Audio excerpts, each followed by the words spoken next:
जय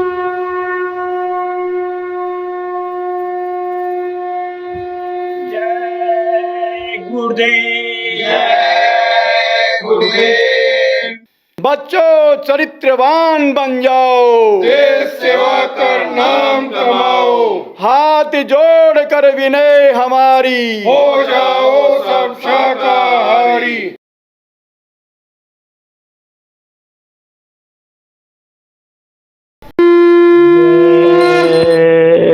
गुरुदेव। जिह्वा पर तेरा नाम रहे, यह यार सुबह यारो शाम रहे। मेरी निष्ठा आठो याम रहे, रह ध्यान तुम्हारे चरणों में भगवान, तुम्हारे चरणों में गुरुदेव, तुम्हारे चरणों।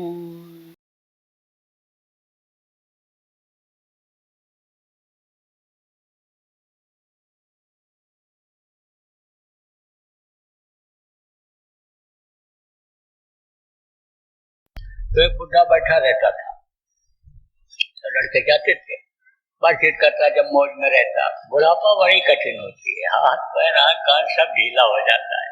बहुत से लोग तो बुढ़ापे का इंतजार करते हो कि बुढ़ापे में भजन करेंगे, मालिक को याद करेंगे, लेकिन बुढ़ापे में कुछ नहीं हो पाता।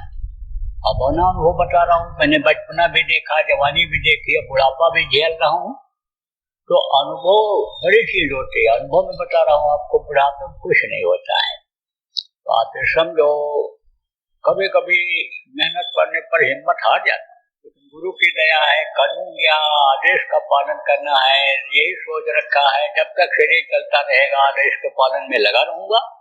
जब अपना कोई घर नहीं बनाया, घर नहीं बसाया, बीवी बच्चों का कोई चक्कर नहीं रखा, कोई कल कारखाना नहीं खोला, कुछ नहीं किया, जब यही लक्ष्य बनाया सेवा करूंगा, तो कैसे पिछड़ सकता हूँ।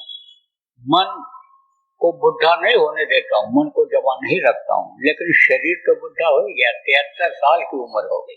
अब आप सोचो, तो बुढ़ा बैठा रहता था, लड़के जाते थे, कभी बोलता बताता कुछ समझाता। तो एक दिन गए, तो बैठा था, सुस्त था, तो लड़कों ने कहा कुछ बताओ काका, बाबा बताओ कुछ नहीं बोला। कहा तुम डर गए हो इसलिए आज नहीं बोल रहे हो। कि कोई लेटा हो ऐसे धीरे धीरे सहलाते रहो, तो उठ जाओ तो नहीं उठता है। और ऐसे खाल पकड़ करके दबा दो, जिसको चुटकी काटना कहते हैं, फट से उठ पड़ता है। ऐसे ही जब गलत बोले लड़के, तुम डर गए हो, तब बुढ़ा बोला, हम किसी से नहीं डरते हैं, किसी से नहीं डरते हैं। डरते कैसे नहीं? ओ बाबू साहब हैं, उनके पास बंदूक है, तो तुमको गोली मार देंगे, उनसे डर गए हो। हाँ, उनके पास 2 नली की है, मेरे पास 10 नली की है। 10 नली की बंदूक काका कैसी होती है? होती है, हमेशा साथ रखता हूँ। काका तुम तो खाली धोती पहने हुए बैठे हो, कुर्ता बनियान भी नहीं रखे, कहाँ 10 नली की बंदूक रखे हैं? तो काका दिखाओ। ऐसे नहीं दिखाते हैं, मौके पर दिखाते हैं। अरे काका दिखा दो, दाढ़ी वाड़ी में हाथ लगाया, पैर दबाने लगे लड़के। बता दो कहाँ रखे हो? तब कहा देखो, 1 नली, 2 नली, 3 नली, 4 नली, 5 नली, 5 नली ये और 5 नली ये। 10 नली जब दिखाता हूँ ऐसे, जिसको ऐसे जैसे दिखाता हूँ 10 नली ऐसे वही सिर झुका देता।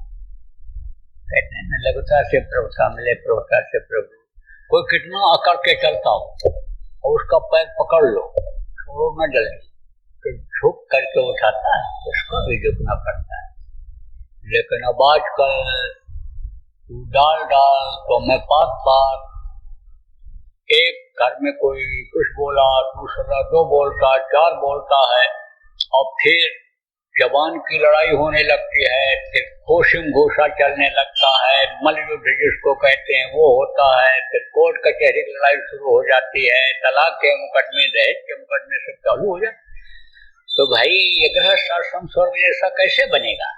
इसमें तो तकलीफ रहेगी ही, ये तो नर्क जैसा जीवन गृहस्थ आश्रम का रहेगा ही। इसलिए एक को क्रोध आवे तो दूसरा चुप हो जाए, दूसरे को आवे तो दूसरा चुप हो जाए, तो झगड़ा झंझट नहीं हो। अब सास और बहू इकट्ठा रहती, बाकी लोग तो घर के भाई भाई पिता ये सब चले जाते हैं कहाँ काम धंधे पर, और उनको इकट्ठा रहना रहता है तो लड़ती रहती है, कुछ कुछ होता रहता है, यानी कहीं बात पर लड़ाई हो जाती है। अब ये जरूर है कि गरीब घर की सास और बहू जब एक दूसरे को भद्दी भद्दी गाली देती, जोर से बोलती हैं, तो गांव वालों को सबको पता चल जाता है। और बड़े आदमियों के घर की जो सास और बहू होती हैं धीरे बोलती और अंग्रेजी में गाली देती, सबको पता नहीं चलता है, लेकिन झगड़ा सब क्या होता है। देखो प्रेमियों, भाव प्रमुख चीज होती है। जवान भाई और जवान बहन एक ही चारपाई पर सोए रहें तो उनकी भावना अलग रहती है, और पति पत्नी की अलग रहती है। ऐसे ही भावना नहीं बदलना चाहिए। जो भी बहू जिस घर में आवे उसको ये सोचना चाहिए कि एक माँ को छोड़ करके मैं आई और ये हमारी दूसरी माँ मिल गई, और सास को ये सोचना चाहिए कि अपनी लड़की की शादी मैंने कर दिया, अब ये दूसरे के घर की लड़की ले आई, ये मुझे लड़की मिल गई।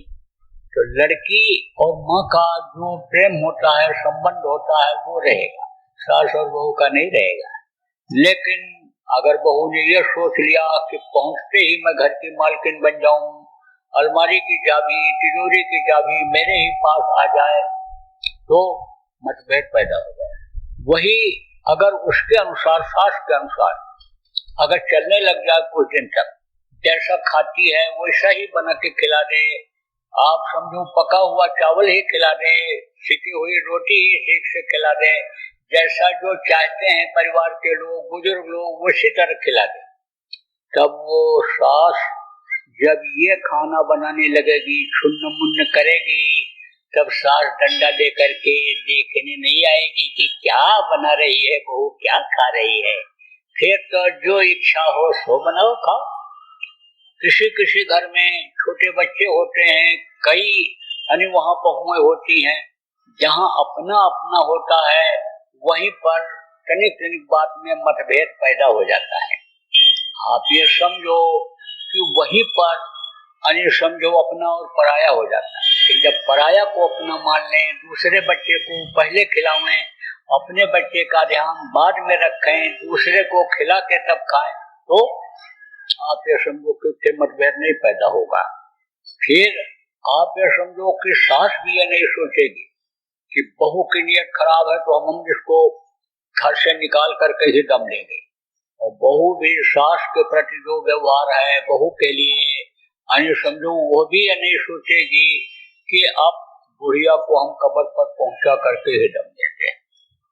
तो जब सास बहू ये सोच लेगी कि बुढ़िया को मार करके ही तब चैन लेंगे हम, तब बुढ़िया पैर दबवाएगी, सेवा करवाएगी, सेवा का फल मिलेगा, उसको सेवा का लाभ मिलेगा, तब तो पैर दबाने में डरेगी कि कहीं लालच में पैर दबाते दबाते रात को गला न दबा दे। इसलिए छोटी छोटी बातों में नहीं फंसना चाहिए, सीख लेनी चाहिए। आप समझो कभी कभी ऐसा भी होता है, बड़ी कड़क स्वभाव की होती हैं औरतें। तो एक सत्संगों की लड़की की शादी हुई तो गई, तो उसकी सास बड़ी तेज थी, तो अपने सास के साथ बड़ा बुरा व्यवहार करती थी। आप समझो जला भुना खिलाना और ऐसे ही मैला कुचैला कपड़ा देना और बर्तन बर्तन ऐसे सब करना, बड़ा गलत व्यवहार करती थी। तो ये जब गई तो आप समझो कि ये उसके पास बैठने लगी, बुढ़िया के पास, किसके, अपनी जो सास की सास थी उसके पास। और जैसे वो खिलाती थी, जैसे वो खाती थी, देखती थी, शुरू में जब गई लेकिन बैठने लगे उसके पास, तो उसको बुरा लगा, कहा कि तू उसके पास क्यों बैठती, क्या पूछ रही थी, क्या कर रही? कहते हैं जानकारी करते हैं कि इस घर का रीति रिवाज क्या है। रीति रिवाज, हाँ, इस घर में कैसे क्या होता है ये देख रही थी, मैं पूछ रही थी उनसे, वो बुजुर्ग हैं। कहा कि तो मेरा ये मतलब नहीं समझी मैं। तो कहा देखो माता जी, मम्मी जी, जब हम अपने मायके से चलने लगे थे तब हमारे पिताजी ने ये कहा था कि देख बच्ची, देख बेटी, अब यहाँ का रीति रिवाज जो भी है वो सब तू यहीं छोड़ जा, वहां जाकर के देखना कि कैसा रीति रिवाज उस घर का है और जैसा है उसी तरह से तुझको करना रहेगा। वो सनकी बोली, तो तू क्या मुझे भी ऐसे ही खिलाएगी, ऐसे रखेगी? लड़की बोली, माता जी मैं ये कहाँ कहती हूँ आपको ऐसी रखूंगी, मैं तो इसी घर का जो रीति रिवाज है उसी के अनुसार चलूंगी, हमको तो अब इसी घर में रहना है, मैं तो वही सीख रही हूँ। आप उसको देखो ज्ञान करा दिया, इस बातों से ज्ञान करा दिया और निकला बढ़िया बढ़िया बर्तन हो, बढ़िया बिस्तर निकला हो, कहा कि जो है बना के खिला के जाओ पहले माता जी को, फिर उसके बाद सब लोग खाएंगे। आपको ये समझना चाहिए कि जैसा व्यवहार जिसके साथ करोगे आगे चल के बच्चे बच्चियों को सत्संग क्यों सुनाया जाता है, बहुत सारी चीजों की जानकारी हो जाती है, इसीलिए सत्संग पहले सुनने के लिए पूरा परिवार के लोग 15वें दिन महीने में एक बार तो जहाँ सत्संग होता था वहां जाते ही थे। तो आपको प्रेमियों समझने की जरूरत है कि छोटी छोटी चीजों में उलझने की जरूरत नहीं है, सीख लेने की जरूरत है। कभी ऐसा भी होता है बर्दाश्त से बाहर हो जाता है क्योंकि स्वभाव जल्दी नहीं छूटता है। संतों की महिमा में ये बताया गया है कि संतों के शरीर से जो जीव छू जाते हैं उनको भी मनुष्य शरीर मिल जाता है। जिस घोड़े पर सवारी कर लिया और दया हो गई उसको भी मनुष्य शरीर मिल जाता है। जिस बकरी का दूध पी लेते हैं मनुष्य शरीर मिल जाता है, दया हो जाती है जब, लेकिन स्वभाव जल्दी नहीं जाता है। घोड़ा है तो पैर मारता था, आदमी भी है तो दुर्लत्ती मारता है, ऐसा हुआ चलता है। बकरी थी, अब जब औरत बन गई तो जैसे बकरी म्यां म्यां चिल्लाती थी ऐसे औरत भी दिन भर बोलती रहती है, हवा से लड़ाई करती रहती है, ऐसी ऐसी बातें बोलती है कि अंदर घाव बन जाता है जो कभी भरता ही नहीं है। लठ मार दो तो घाव भर जाता है, बातों का घाव नहीं भरता। तो ऐसी हालत में क्या करना चाहिए? देखो, चाहे आप सास हो, चाहे कोई बहू हो, चाहे भाई हो, चाहे पिता हो, चाहे भाई हो, चाहे जो भी हो, आप समझो इस बात को। ऐसे समय पर बचाना चाहिए क्योंकि एक दूसरे के लेने देने के लिए, कर्जा अदायगी के लिए यह संबंध एक दूसरे का बना दिया गया है, पिछले जन्मों के लेने देने कर्जे को अदा करने के लिए। इसको बड़ी आसानी से अदा करना है आप। तो आप क्या करना, भजन पर बैठ जाना। हम नए लोगों को नहीं मालूम है भजन क्या चीज होती है, आज बताऊंगा अभी, लेकिन आप जो पुराने लोग हो समझ लो। आप ऊपर से कपड़ा डालो, आंख बंद कर लो, कान में उंगली लगाओ और भजन पर बैठ जाओ। क्या बोल रहा है सुनोगे नहीं, हाथ से क्या इशारा कर रहा, आंख से क्या इशारा कर रहा है, जब देखोगे नहीं तो क्रोध नहीं आएगा। फिर जवाब नहीं दोगे और क्रोध की अग्नि थोड़ी देर के बाद जल के बुझ जाए, चुप हो जाएगा, शांत हो जाएगा। और 2-4 दिन चाहे औरत बोले चाहे आदमी बोले, कोई भी बोले, फिर बोलना ही बंद कर देगा। ये तो कुछ बोलते ही पहले भले कहा कि अरे क्यों नहीं जवाब देती है, क्यों नहीं जवाब देती है, ओढ़ के बैठ गई, पहले बोले चिल्लाए। लेकिन 2-4 दिन बोलने के बाद जब कुछ नहीं बोलोगे तो आप ये समझो कि शांत हो जाए, कोई कुछ बोलेगा ही नहीं। इसलिए टाल देना चाहिए। ज्ञान कर अनजान हो सोई है ज्ञानी, और कोई आग हो तो आपको पानी। कहावतें ये सब देखो जो हैं ये बड़ी 100% की। तो प्रेमियों, बर्दाश्त में बड़ी शक्ति होती है, छोटा बन जाने में बड़ी शक्ति होती है। खराब समय को जब देखो खराब समय आ रहा है तो टाल देना चाहिए। मन अगर किसी चीज को कहे भी कि ये गाली दे रहा है इसको मार दो, तो चित्त से चिंतन करना चाहिए कि भाई अपनी नीचता नहीं छोड़ रहा है, गाली दे रहा है तो अपनी सज्जनता क्यों छोड़ दें, हम अपनी अच्छी आदत क्यों छोड़ दें, ये गाली कहीं लगी नहीं रहेगी, चलो ठीक है। चित्त से चिंतन करो कि भाई मार देंगे काट देंगे तो झगड़ा बढ़ जाएगा, परेशानी होगी, और फिर अन्य समझो तब बुद्धि लगाओ, और नहीं तो बस शांत हो जाओ। तो आप ये समझो, चित्त से चिंतन करो, फिर बुद्धि लगाओ कि इसका परिणाम क्या होगा, तब फिर आप हाथ उठाओ आगे बढ़ो। तो खराब समय को कहने का मतलब टाल देना चाहिए। ये बताया आपको लोक बनाने का तरीका। अब रुपया पैसा में बरकत नहीं होती है, बहुत कमाते हैं लोग लेकिन पूरा नहीं पड़ता, जबकि एक कमाता था 10 खाते थे, अब 10 कमाते नहीं पूरा पड़ता है, उसका क्या कारण है?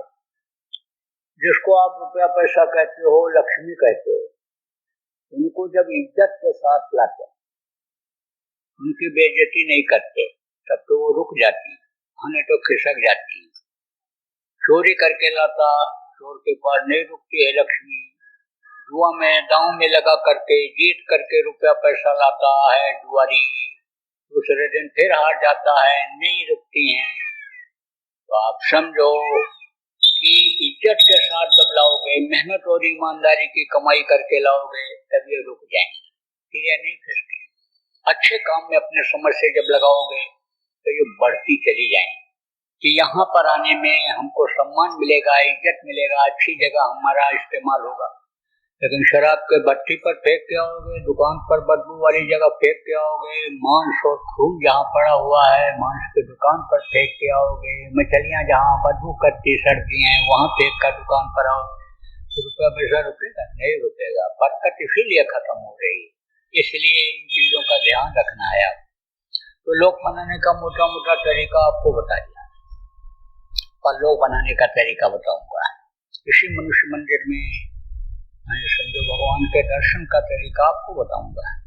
उसके लिए प्रेमियों न घर छोड़ना है, न जमीन जायदाद छोड़ना है, न बाल बच्चों को छोड़ना।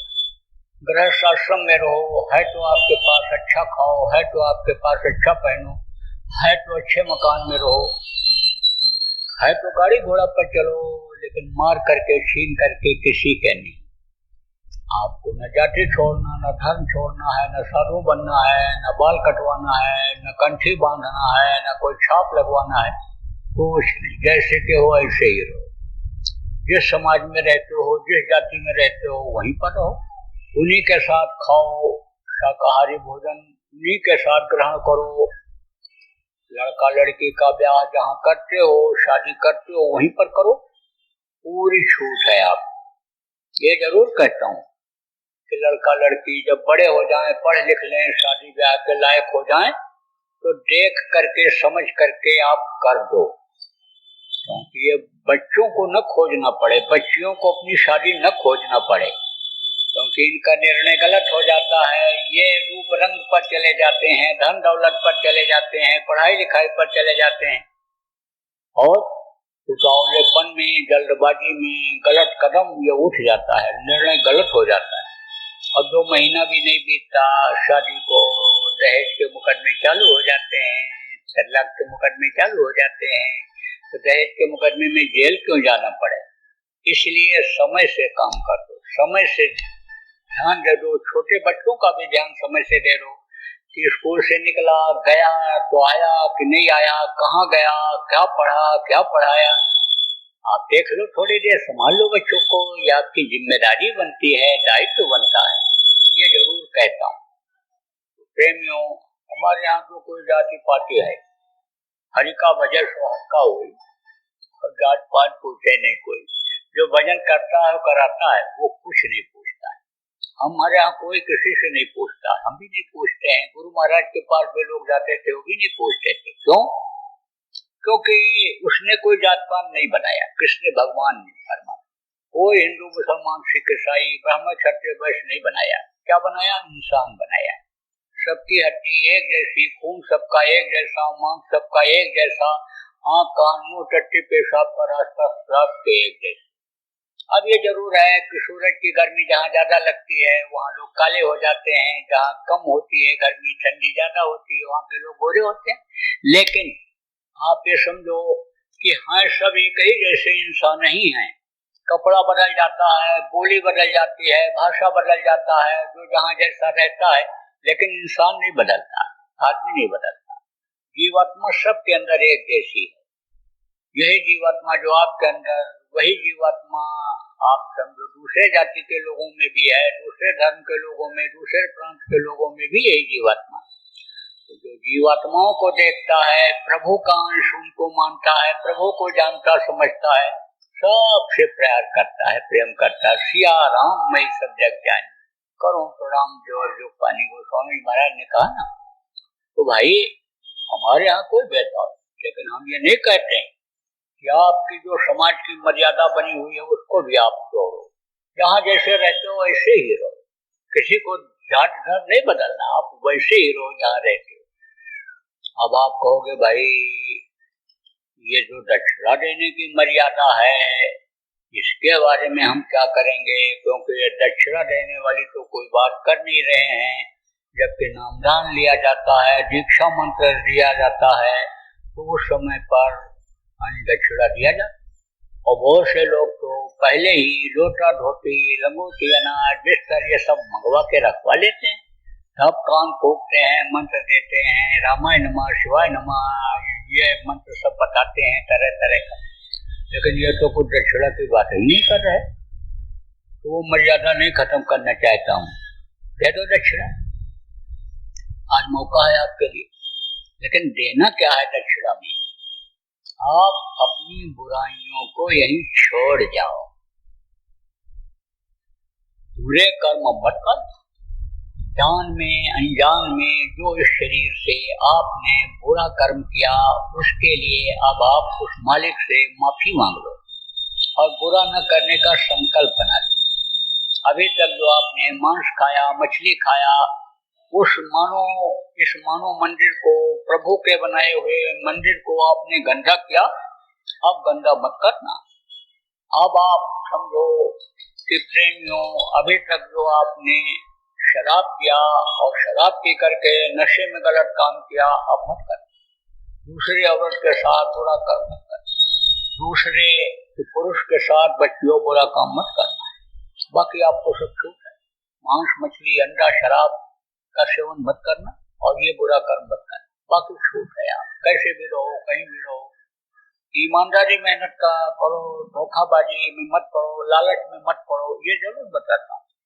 लेकिन मेन चीज ये है कि मंदिर गंदा न होने पावे, नहीं तो पूजा उपासना ये सब आपकी बेकार जाएगी, सुनवाई नहीं होगी, तरक्की नहीं होगी इसमें। तो इसको साफ सुथरा रखना, यही आपकी होगी दक्षिणा। तो देखो नाम दो तरह का होता है, एक तो ध्वन्यात्मक नाम होता है, एक वर्णात्मक नाम होता है। ध्वनियों के मुंह से जो बराबर निकलता रहता है वो ध्वन्यात्मक नाम होता है, वो कभी खत्म नहीं होता,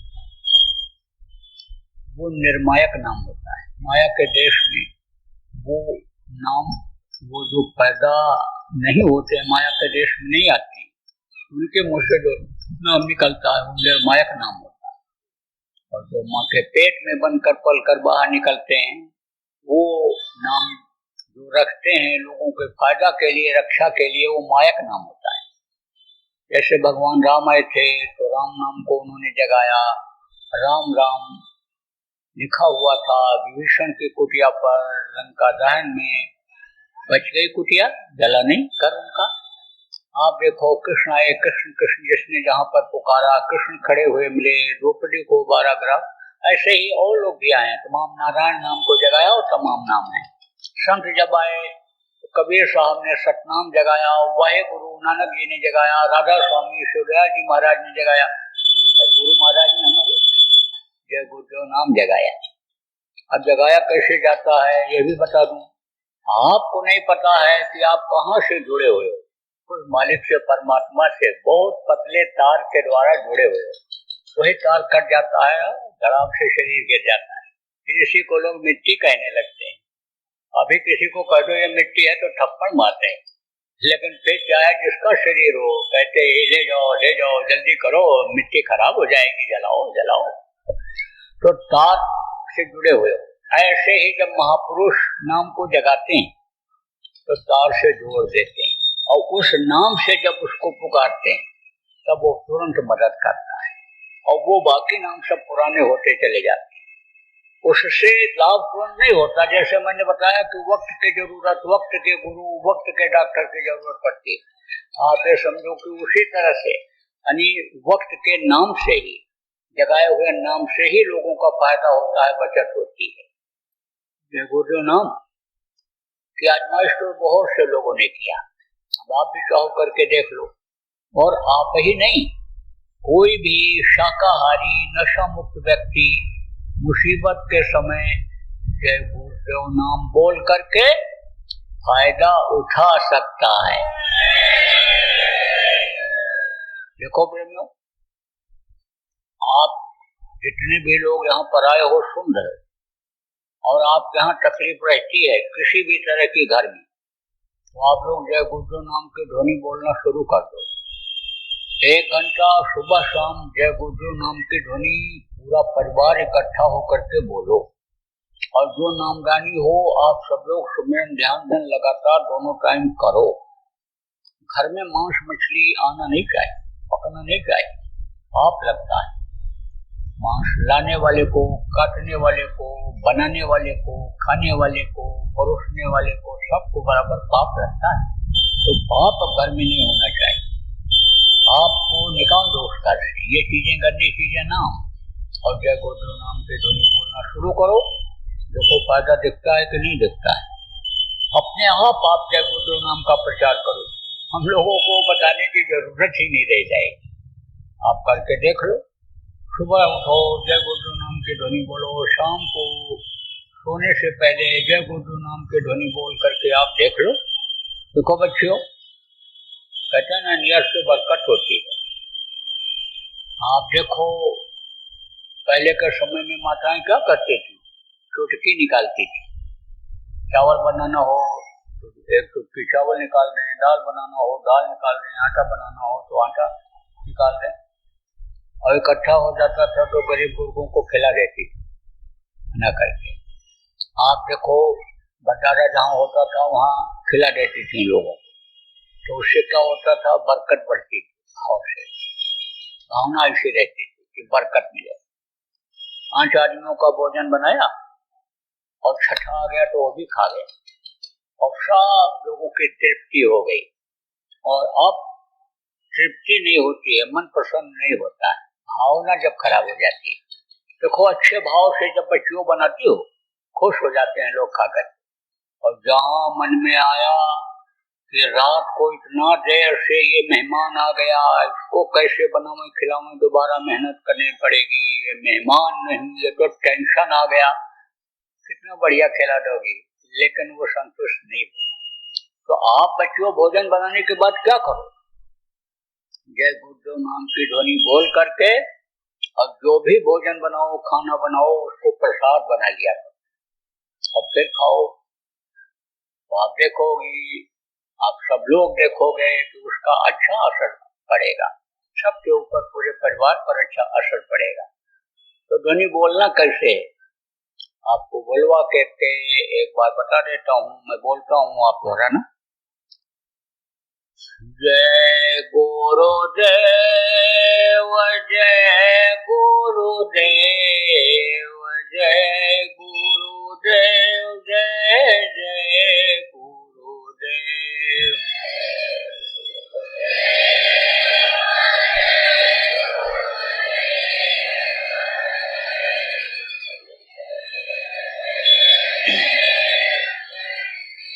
इसी तरह से नाम ध्वनि रोज बोलना है, लोगों को बुलवाना है महाराज के काम नाम को आगे बढ़ाने के लिए।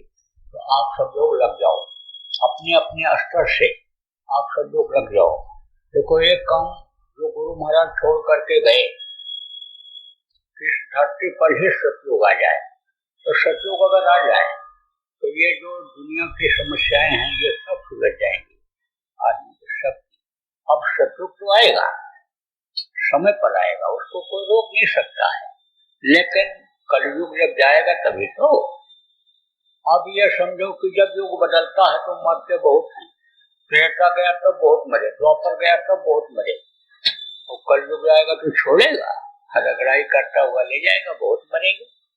अब सब मर ही जाएं तो सतयुग को देखेगा कौन, आनंद कौन लेगा सतयुग का। इसलिए सतयुग के लायक लोगों को बनाओ, शाकाहारी बनाओ, सदाचारी बनाओ, नशा मुक्त करो लोगों को, भजनानंदी बनाओ, क्योंकि बचेगा साध जन कोई जो सत से लौ लगाएगा।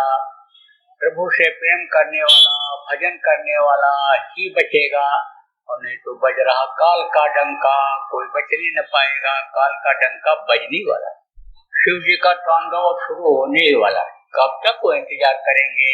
इसलिए बचाने के लिए, जीवों की रक्षा के लिए आप अपने स्तर से जितना भी कर सको प्रेमियों करो। हम तो मेहनत कर ही रहे हैं, आप लोग भी अगर लग जाओगे तो जल्दी काम हो जाएगा, ज्यादा जीव बच जाएंगे। तो कहने का मतलब यह है कि समय बहुत खराब आ रहा है। ये 2021 का साल 2020 से खराब जाएगा। हर तरह की तकलीफें लोगों के सामने आएंगी, जो लोग सोच भी नहीं रहे, कल्पना भी नहीं कर रहे हैं कि ऐसा भी होगा, ऐसी भी तकलीफ आएगी, उस तरह की भी तकलीफें आएंगी। कर्मों के सजा से कोई बच नहीं पाएगा। कर्म लोगों के बहुत खराब होते जा रहे हैं, तो वो सजा तो मिलेगी मिलेगी।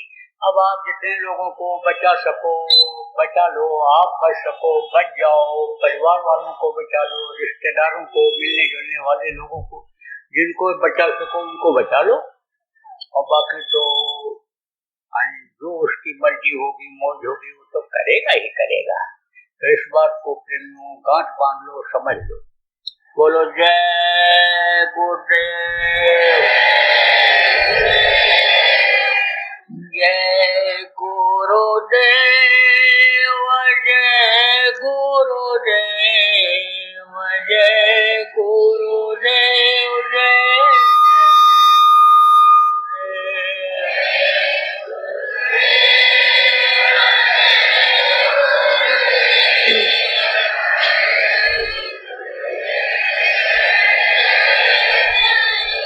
जय गुरुदेव, जय गुरुदेव, जय गुरुदेव, जय जय गुरुदेव।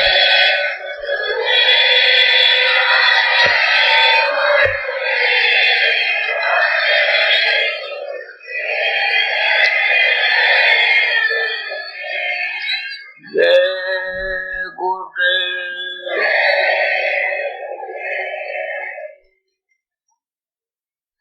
आप लोग देश प्रेम बनाए रखना। देश की संपत्ति आपकी अपनी संपत्ति है। आप नियम कानून का पालन करना, अधिकारी कर्मचारी बूढ़े बुजुर्गों का प्रेम और सम्मान करना, भजन ध्यान करते रहना, शाकाहारी सदाचारी रहना। बोलो जय गुरुदेव। जय गुरुदेव।